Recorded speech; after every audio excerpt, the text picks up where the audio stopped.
नमस्कार, अपना मध्य प्रदेश देख रहे हैं आप और खबर सबसे पहले धार से। धार के भोजशाला मामले में अहम प्रशासन और मुस्लिम पक्ष के बीच अहम बैठक हुई है। बैठक के बाद मुस्लिम पक्ष के लिए नमाज की वैकल्पिक व्यवस्था 40 पीर दरगाह के पास की गई है।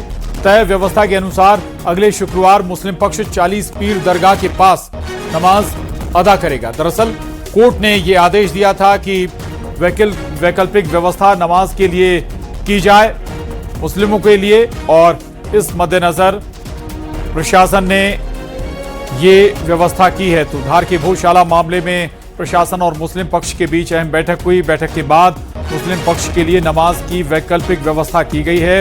ये वैकल्पिक व्यवस्था 40 पीर दरगाह के पास की गई है। तय व्यवस्था के अनुसार अगले शुक्रवार मुस्लिम पक्ष 40 पीर दरगाह के पास नमाज अदा करेगा।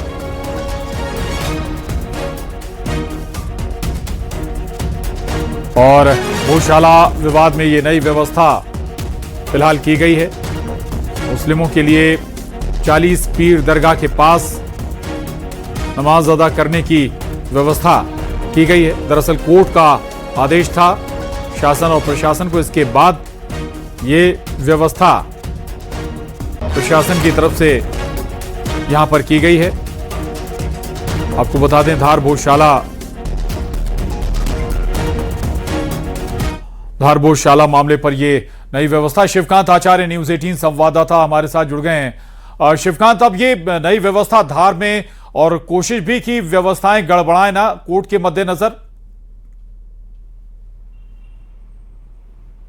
जी हाँ प्रसाद, बिल्कुल व्यवस्थाएं गड़बड़ाई ना, और इसका जो है कोर्ट ने समुचित ध्यान रखा है। दरअसल इंदौर हाई कोर्ट के फैसले के बाद से जो है भोजशाला में नमाज अदा नहीं की जा रही है, क्योंकि जो है कोर्ट ने उसको मंदिर माना था, जिसके बाद से ही मुस्लिम पक्ष लगातार प्रशासन से निवेदन कर रहा था कि उनको जुमे की नमाज अदा करनी है। जिसके बाद कोर्ट में मुस्लिम पक्ष के द्वारा एक याचिका लगाई गई थी 14 तारीख को, जिसकी सुनवाई के दौरान कोर्ट ने जो है सरकार को निर्देश दिया है कि मुस्लिम पक्ष को जुमे की नमाज अदा करने के लिए वैकल्पिक व्यवस्था की जाए और भोजशाला के पास की जाए। जिसके बाद आज जब जिला प्रशासन के साथ बैठक हुई मुस्लिम पक्ष की, जिसमें तय किया गया कि भोजशाले से 2 किलोमीटर दूर 40 पीर की दरगाह है, वहां पर हर शुक्रवार को जो है नमाज अदा करने के लिए वैकल्पिक व्यवस्था फिलहाल की जाए, जब तक कि कोई अन्य स्थायी जो है स्थान सुनिश्चित नहीं किया जाता।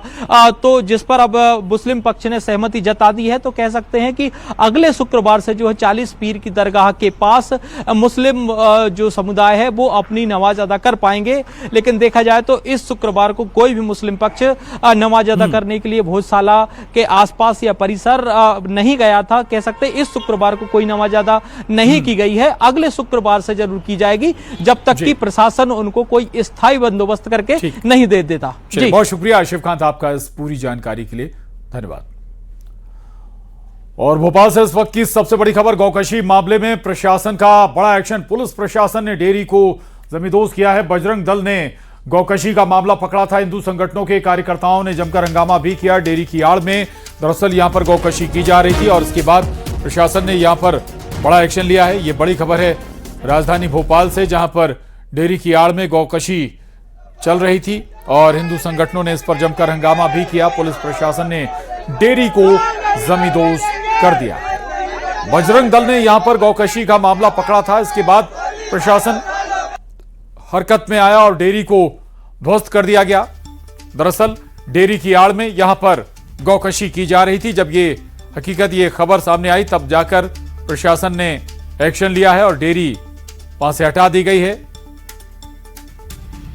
तो ये तस्वीरें राजधानी भोपाल से, और डेयरी जहां पर गौकशी चल रही थी उसे प्रशासन ने हटा दिया।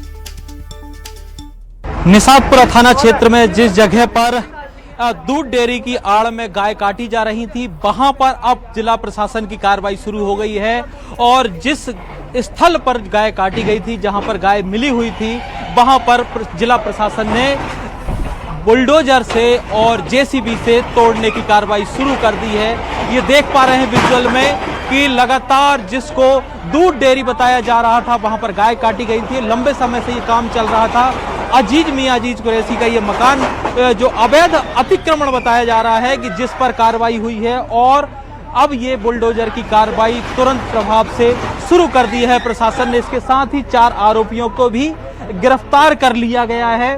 सामने ही अजीज का मकान है, जो इस घर में रहते थे और यहीं से गायों को लाने का काम होता था और यहाँ पर गाय काटी जाती थी। जिसके बाद रात में भी एक कार्रवाई हुई, एक गाय मिली और 8 जिंदा पशु मिले, जिनको पुलिस प्रशासन ने जब्त कर लिया है। और अब अतिक्रमण जो अवैध रूप से कर रखा था, जहाँ पर दूध डेयरी चला रहे थे, उसको जिला प्रशासन ने बलपूर्वक तोड़ने का काम चल रहा है। इसके साथ ही बड़ी संख्या में हिंदू संगठन के कार्यकर्ता भी यहाँ पहुंच गए हैं। जमकर नारेबाजी हुई है और रासुका लगाने की बात हिंदू संगठन के कार्यकर्ता कर रहे हैं। सर, ये जो कार्रवाई हो रही है, इसके अलावा और क्या चाहते हैं आरोपियों जिन्होंने गाय को काटा? इसके अलावा हम ये चाहते हैं कि इस तरह की कोई भी घटना दोबारा से ना हो, और जितने भी मुस्लिम जो गौशाला और डेयरी के माध्यम से ऐसा घिनौना कार्य कर रहे हैं ना, बिल्कुल सावधान हो जाओ, नहीं तो अब हिंदू समाज जवाब देने के लिए तैयार है।